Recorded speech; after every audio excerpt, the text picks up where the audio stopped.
paz do Senhor, meus irmãos, minhas irmãs. Hoje nós estamos iniciando um projeto chamado A Bíblia Versículo por Versículo. Nós vamos começar aqui através do livro de Obadias, aplicando os livros menores da Bíblia decrescentemente até nós alcançarmos os livros maiores da Bíblia. Então, nós vamos começar esse projeto. Deus abençoe os irmãos que estão entrando aqui na live. Em nome de Jesus, a irmã Renata, a irmã Élica, a irmã Fernanda, a Tati, a irmã Isa. Deus abençoe a todos em nome de Jesus. Então, nós vamos começar hoje esse projeto. É um projeto a longo prazo. Nós vamos aí estar lançando um vídeo por semana, algo mais ou menos assim.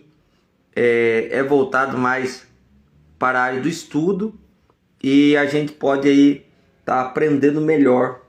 E a minha visão não é somente passar algo teológico para os irmãos. Eu quero que os irmãos entendam a Bíblia na prática. Esse vídeo ele vai estar indo para todas as minhas redes sociais, tanto para o Instagram, quanto para o meu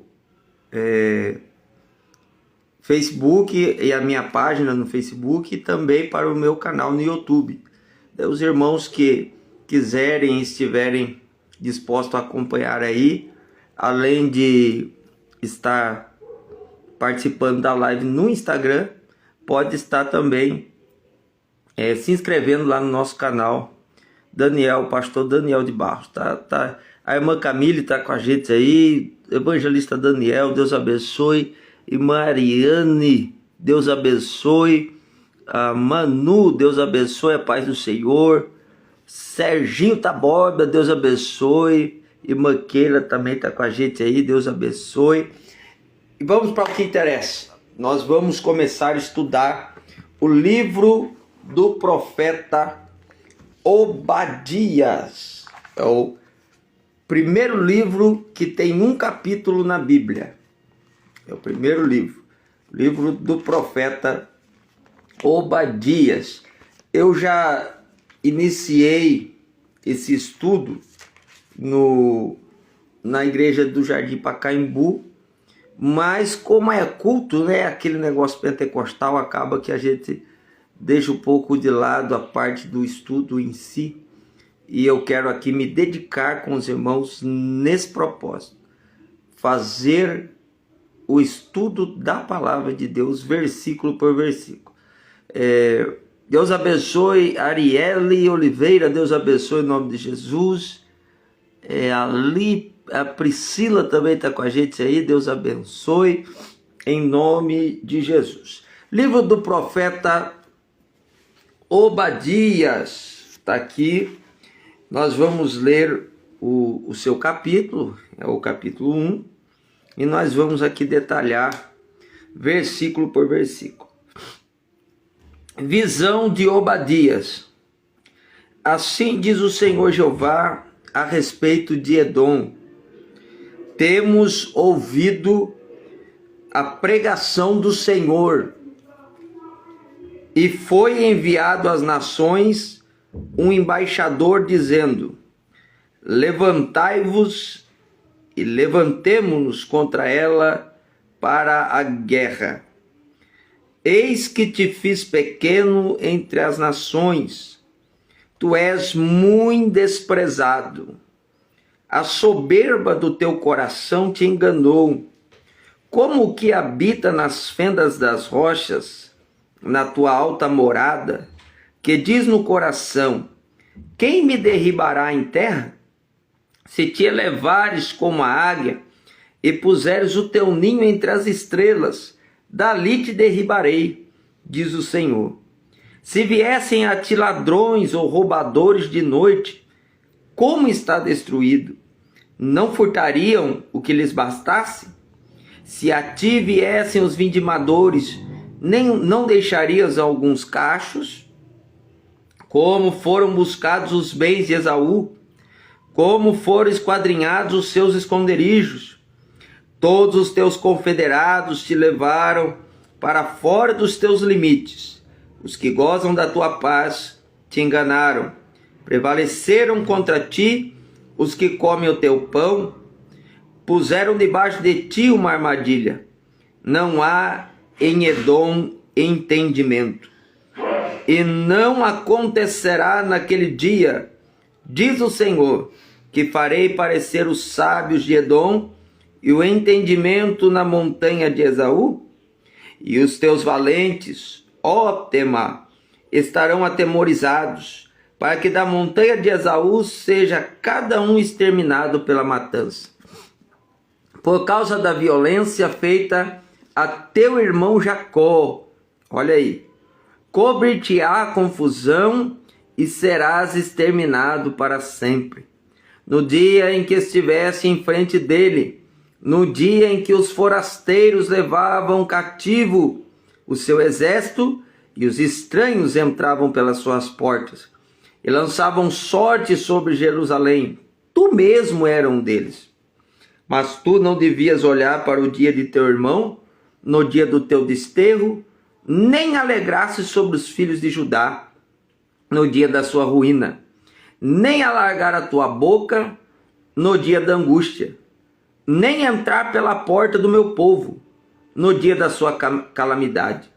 Sim, tu não devias olhar satisfeito para o seu mal, no dia da sua calamidade, nem estender as tuas mãos contra o seu exército, no dia da sua calamidade, nem parar nas encruzilhadas para exterminares os que escapassem, nem entregar os que lhe restassem no dia da angústia, porque o dia do Senhor está perto sobre todas as nações. Como tu fizeste, assim se fará contigo, a tua maldade cairá sobre a tua cabeça. Porque como vós bebestes no monte da minha santidade, assim beberão de contínuo todas as nações, beberão e engolirão, e serão como se nunca tivesse sido. Mas no monte Sião haverá livramento, e ele será santo, e os da casa de Jacó possuirão as suas herdades. E a casa de Jacó será fogo, e a casa de José chama, e a casa de Esaú palha, e se acenderão contra eles, e os consumirão, e ninguém mais restará da casa de Esaú, porque o Senhor o disse. E os do sul possuirão a montanha de Esaú, e os das planícies, os filisteus, possuirão também os campos de Efraim e os campos de Samaria, e Benjamim, Gileade. E os cativos desse exército, dos filhos de Israel, que estão entre os cananeus, possuirão até Zarefate. E os cativos de Jerusalém, e que estão em Zefarad, possuirão as cidades do sul. E levantar-se-ão salvadores no monte Sião, para julgarem a montanha de Esaú, e o reino será do Senhor. Deus abençoe aos irmãos que estão aí presentes nessa live.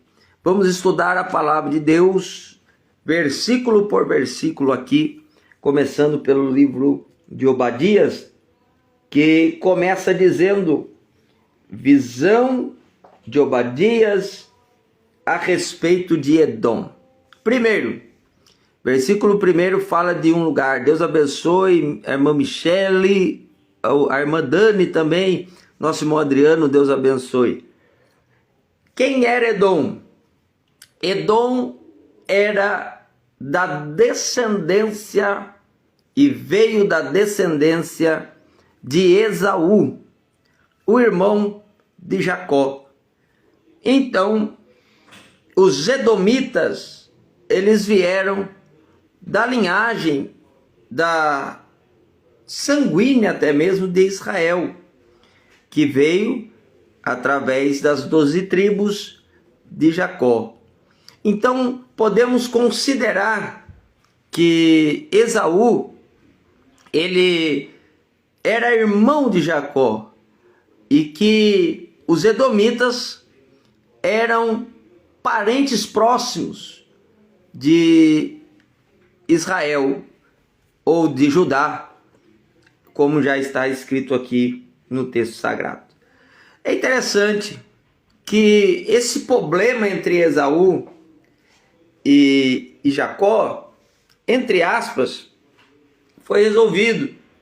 Mas com o passar do tempo, os irmãos conhecem um pouco da história, Esaú se casou com uma ismaelita. Quem não lembra, os ismaelitas vieram da geração de Ismael. Ismael era o irmão de Isaque, que foi mandado embora por Abraão junto com a sua mãe Agar. E através disso gerou-se um conflito que explode até hoje, através da geração dos árabes e a geração dos israelitas, onde nós vemos aí a guerra no Oriente Médio, que nunca tem fim, e até o ano passado tivemos o início de uma guerra declarada por Israel por causa da invasão do grupo terrorista do Hamas.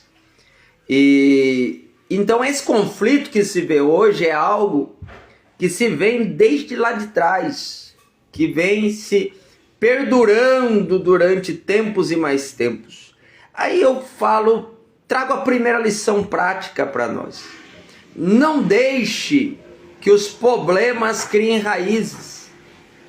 Cuide para que os problemas sejam resolvidos e que possam, assim, não criar problemas maiores para as outras gerações. Se houvesse resolvido, talvez hoje os árabes e os israelitas estariam em plena paz. Mas infelizmente foi se procrastinando, e apesar de que aparentemente houve uma união entre Esaú e Jacó, uma comunhão, o problema familiar perdurou e até hoje está aí para que nós venhamos infelizmente contemplá-lo. E Deus está falando exatamente contra os edomitas que vieram e que vêm da geração de Esaú para que não pudessem assim fazer com Israel. Mas infelizmente eles trataram Israel de uma maneira tão maligna, tão má, que trouxe para eles a ira de Deus. E aqui nessa parte introdutória eu chamo a atenção dos irmãos para que pensem comigo. Quantas ações nossas podem gerar algo a ponto de irar a Deus? Pense comigo, as nossas atitudes estão trazendo a bênção de Deus ou estão atraindo a ira de Deus? Vamos lá, o versículo 2, ele diz assim: te fiz pequeno entre as nações, tu és muito desprezado. Outra lição interessante, Deus está dizendo, eu te fiz pequeno. Deus é quem faz o homem ser alguma coisa, a nação ser alguma coisa, o povo ser alguma coisa, a igreja ser alguma coisa. Ninguém tem autonomia. Olha só o que Daniel diz. Daniel diz, o Senhor coloca reis e depõe reis. É Ele quem governa. E Deus está dizendo para os edomitas, eu te fiz pequeno. Vocês são desprezados. Vocês são pessoas que são pequenas. Mas espera aí, os edomitas não tinham um grande exército, não é por causa disso. Daqui a pouco nós vamos explicar biblicamente isso. Deus está mostrando que nem tudo que é aparentemente grande é verdadeiramente grande, porque a grandeza para Deus vai além de uma aparência. de uma demonstração de habilidade. A verdadeira grandeza de Deus, a verdadeira grandeza para Deus está não no que temos, possuímos, mas sim no que somos para Deus. Então é isso que Deus está dizendo. Eu te fiz pequeno. No meu julgamento vocês são pequenos. No meu julgamento vocês são desprezados. No meu julgamento, na minha visão, vocês são desprezados. E olha só, na continuação do versículo, que é o versículo de número 3, olha o que diz o texto. A soberba do teu coração te enganou, como que habita nas fendas da rocha, na tua alta morada, que diz no seu coração, quem me derribará em terra? Olha só que coisa interessante.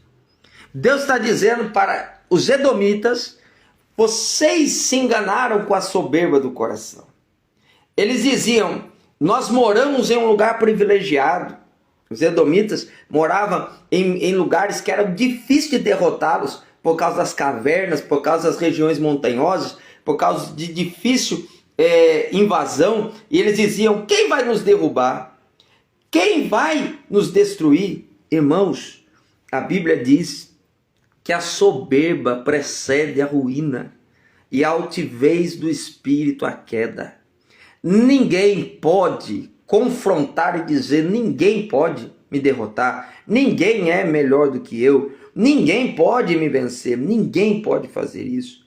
Por quê? Porque nós, por mais qualificações que tenhamos, por mais habilidades que temos, nós não somos infalíveis. Nós não somos inerrantes. Não, todos nós somos falhos, todos nós somos errantes. E Deus está dizendo, a soberba do seu coração te enganou. Irmãos, pensem em algo que Deus abomina, é a soberba, é a arrogância, é a prepotência. As pessoas que dizem, mas eu, só dá eu. Entendeu? Então, irmãos, Deus condena esse sentimento de arrogância, esse sentimento de soberba, esse sentimento de engrandecimento que nós pensamos que temos. E Deus está dizendo, essa soberba que vocês estão tendo, enganou vocês. Vocês pensam que ninguém pode destruir vocês, vocês pensam que ninguém pode derrubar vocês. E daí Deus vem e diz assim no versículo 4, se te elevares como a águia, e puseres os teus ninhos nas estrelas, eu te derribarei de lá. Ei, irmão, sabe o que Deus está dizendo? Você pode se esconder de homens, você pode fugir de homens, você pode ter um lugar muito protegido na visão dos homens, mas eu vou te encontrar aonde você estiver escondido. Aonde você colocar o seu ninho, aonde você achar que ali ninguém vai te atingir, Deus vai te encontrar. Olha que coisa extraordinária. Irmãos, hoje nós vemos um tempo que é quase proibido a gente falar que Deus é juízo, né? A pregação da hipergraça, o amor incondicional de Deus, que parece que a pessoa vive do jeito que quiser e nunca vai dar conta para Deus. Deus está dizendo nesse texto, eu vou encontrar vocês. Vocês não têm aonde se esconder de mim. Vocês não têm para onde fugir de mim. Eu vou encontrar vocês. É forte isso aqui, irmãos. É forte. Tem muita gente escondido, fazendo o mal e escondido atrás do dinheiro, fazendo o mal escondido atrás de um cargo eclesiástico, fazendo o mal escondido atrás das posições políticas, fazendo o mal e escondido atrás de tantos aparatos humanos, fazendo o mal e se escondendo atrás de tantas pessoas, até mesmo que são os famosos costas quentes. Deus está dizendo, eu vou te encontrar, eu vou te achar. Você não tem para onde fugir de mim, você não tem para onde correr de mim, Você não tem para onde se esconder de mim. Ei, irmão, é melhor a gente confessar e se arrepender do que ter que se ver com Deus. Olha o que a Bíblia diz. Horrenda coisa é cair na mão do Deus vivo. Pensa só. Deus vai e diz assim: eu te derribarei de lá. Eu não vou tirar você do seu lugar privilegiado para te derrubar. Eu vou derrubar você de lá. Eu vou mostrar que você é fraco onde você pensa que é forte. Eu vou mostrar que eu sou mais poderoso do que os seus exércitos, do que os seus esconderijos, que as suas grandes habilidades. E ele continua dizendo, olha o 5. Se viessem a ti ladrões ou roubadores de noite, como estás destruído? E eu já aproveito para falar, olha só o que ele diz. Se viessem os vindimadores, deixariam alguns cachos. Olha só, Deus está dizendo, quando a gente lê o texto de Davi, né, o anjo chega e pergunta, se você quer cair na mão de Deus ou na mão dos homens? Davi diz, eu quero cair na mão de Deus, porque Deus tem misericórdia. Deus, ele tem misericórdia, mas a misericórdia de Deus, ela é irmã gêmea do juízo de Deus. Grave essa frase. Quando chega a hora do juízo, a Bíblia diz que o juízo será sem misericórdia. Deus tem misericórdia, mas na hora do juízo, ele será sem misericórdia. Olha que interessante. Ele diz assim, se o homem entrasse na sua terra, ele teria misericórdia. Se os homens invadissem, se os ladrões eles viessem, eles levariam só o que era necessário. Pronto, acabou. Mas Deus está dizendo, a minha ira será tão grande que eu não vou deixar mais nada. Eu não vou deixar sobrar nada. Eu não vou deixar ficar nada. Olha como é terrível. O juízo de Deus. Será que a gente consegue entender isso?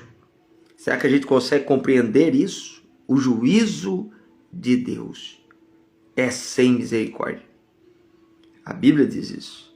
Olha só, continuação do texto aí. Vamos ver se a gente consegue chegar nessa primeira aula aí, chegar até o versículo de número 10. Daí na outra aula a gente vai até o 21 e encerra o livro. Olha o 6.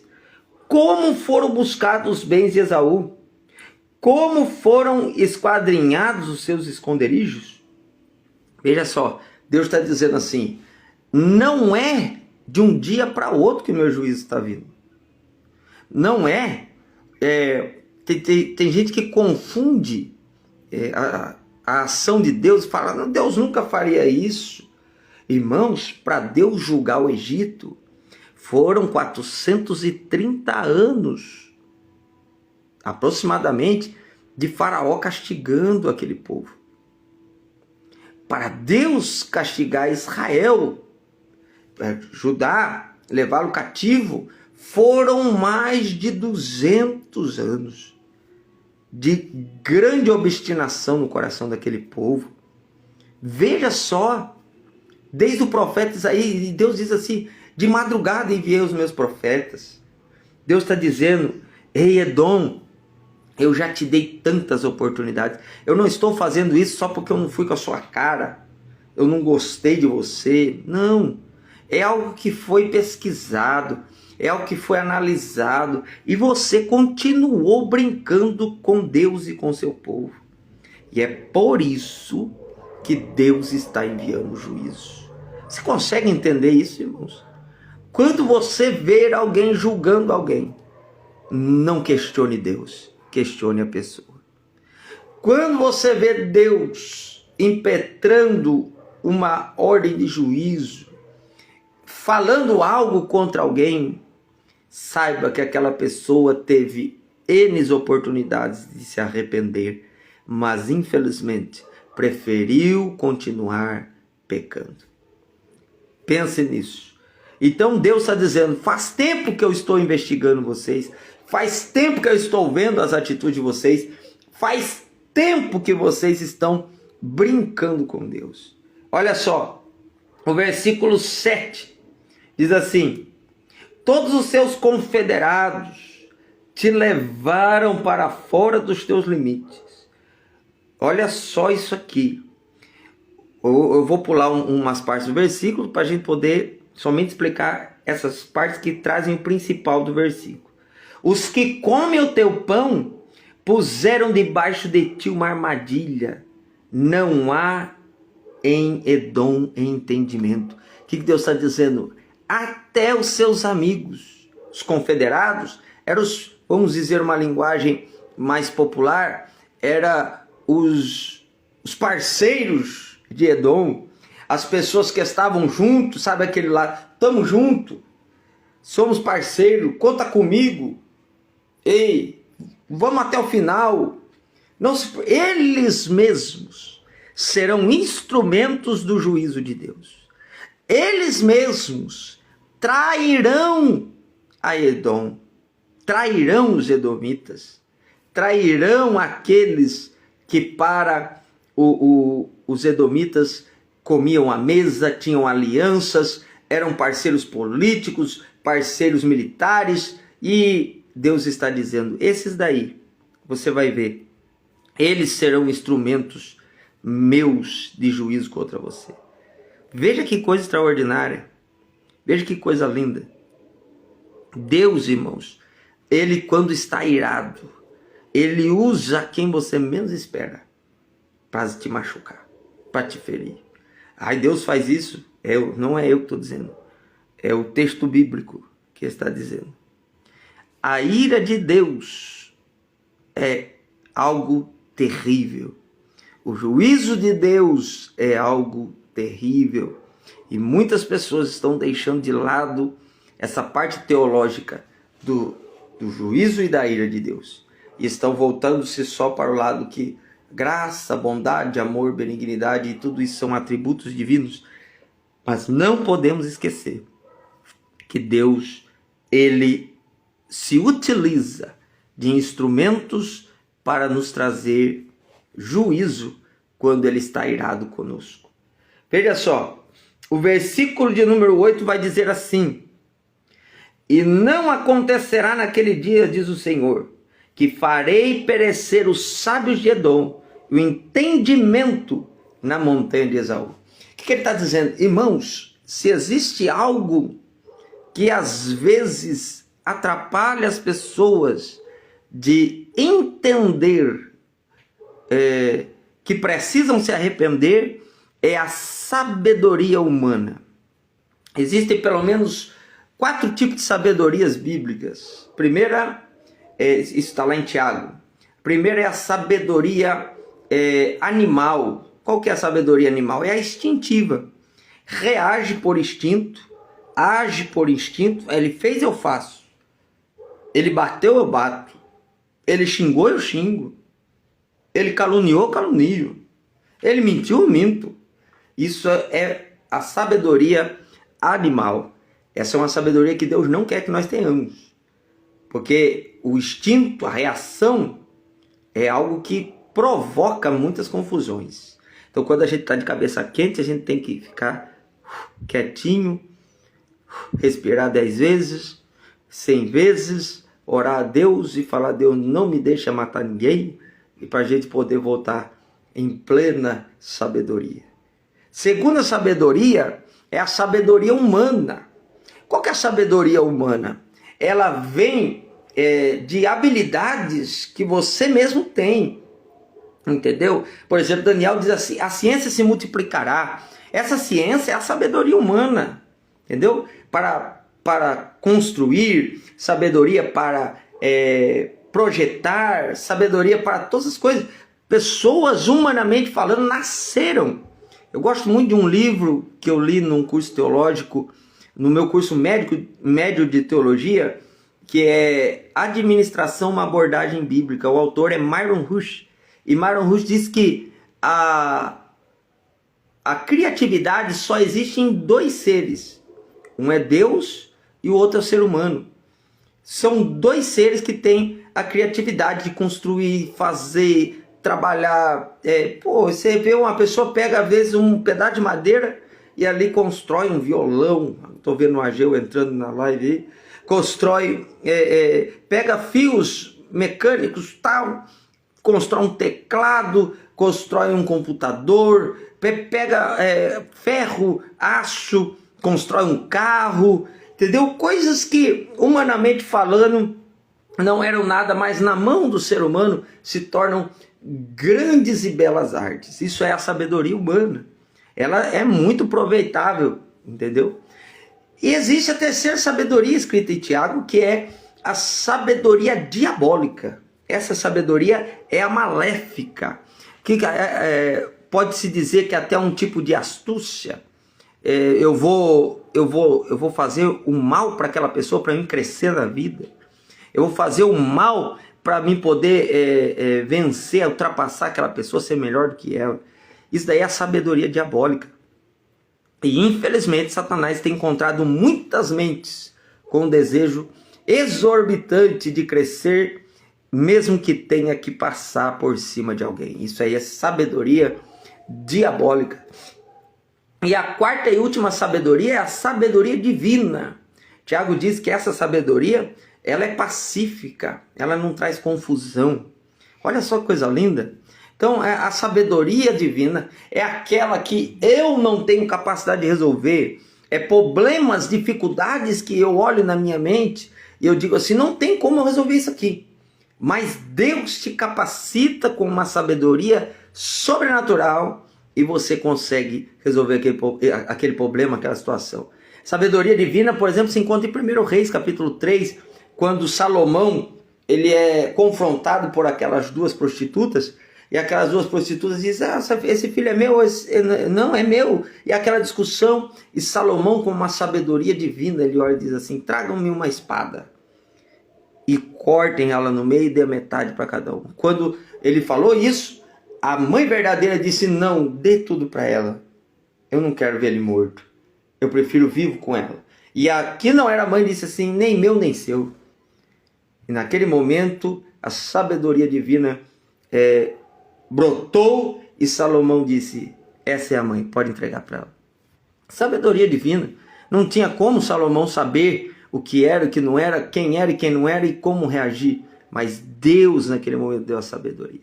Deus está dizendo para os edomitas que pensavam ser muito sábios, muito inteligentes na questão militar, na questão sapiencial do seu povo, Deus diz assim, ei, eu vou mostrar que a sabedoria de vocês para mim não é nada.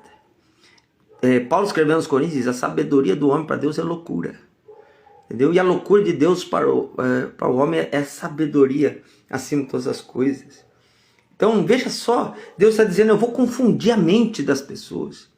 Irmãos, veja só como Deus é terrível. Deus vai confundir a mente, vai confundir os pensamentos. A pessoa fala, não, por aqui não tem como errar. Deus fala, vai dar errado, porque eu não estou no negócio. A pessoa diz, eu vou por aqui porque aqui vai dar certo. Deus diz, não vai dar por causa que eu vou atrapalhar. Eu vou confundir a mente dos inimigos. Eita glória! Que palavra, irmãos. Às vezes parece que é uma palavra dura, mas é uma palavra que vem de encontro com o nosso coração, para que nós venhamos a entender que ninguém enfrenta Deus e sai vitorioso. Olha o versículo 8, ou melhor o 9, diz assim, e os teus valentes estarão atemorizados. Olha só, irmãos, quando havia uma guerra, uma luta, uma dificuldade, quem que se convocava? Os valentes, as pessoas de guerra, os mais fortes, os mais poderosos. E o que se dizia? Essa pessoa aqui vai vencer a guerra por nós. Por exemplo, você vê em 1 Samuel que os filisteus colocam o quê? O guerreiro mais poderoso, mais forte, mais habilidoso. E o que acontece? Deus fala assim, os valentes, os homens de guerra ficarão atemorizados. Deus está dizendo, quando eu fico irado, até os fortes batem os joelhos, até os fortes se tornam fracos. Isso aqui é muito forte, irmão. 1000 cairão ao teu lado, você tem noção do que é isso? 10.000 à tua direita, 11.000 pessoas se levantarão contra você, mas tu não serás atingido. Você tem noção do que é isso? É 11.000 pessoas contra você, e você com Deus, sem nem mesmo guerrear. Olha só o que Deus diz: somente com os teus olhos olharás. Eita glória! Deus está dizendo para nós aqui: quem se mete com o povo de Deus não sabe com quem está comprando briga. Às vezes nós vemos hoje, principalmente hoje, com muita facilidade, as pessoas zombam, tiram sarro da igreja, tiram sarro até mesmo do movimento pentecostal, às vezes por causa de algumas pessoas que se alegram na igreja, e tem pessoas que vão lá e zombam dessas pessoas. Eles não têm noção de quem e com quem estão mexendo. Deus está dizendo: eu vou fazer os valentes baterem os joelhos, eu vou fazer os guerreiros terem medo, eu vou fazer aqueles que pensam que são fortes perceberem que são fracos. Olha, isso é extraordinário. Vamos aí para a gente entrar no versículo de número 10. Deus vai explicar: olha, eu vou fazer tudo isso, por causa, e do versículo 10 ele começa a explicar por que eu vou fazer isso com o povo de Edom. Por que eu vou fazer esse povo entender que com o meu povo ninguém brinca. O único que pode julgar o povo de Deus é o próprio Deus. Estou falando o povo de Deus, o povo de Israel, o povo chamado igreja. Só quem está ali dentro da igreja pode julgar as demandas eclesiásticas, mas as pessoas no particular, somente Deus. Então, por isso, aí você fala: então tá tranquilo. Não. Eu me lembro de uma frase de um certo pastor, que ele dizia assim: só Deus pode me julgar. E isso não te preocupa? Isso te traz paz ou te traz preocupação? Essa frase que nós usamos muitas vezes como defesa dos nossos erros, deveria colocar mais medo em nós. Então, eu vou parar aqui no versículo 9. Na próxima live, fica ligadinho aí, quando surgir uma oportunidade, a gente vai estar lançando aí a live do versículo 10 a seguir. Por que Deus julga Edom? Amém? Deus abençoe a todos os irmãos, todos que estão aí, um bom povo aí com a gente. Deus continue abençoando a todos. Forte abraço, fiquem com Deus, em nome de Jesus.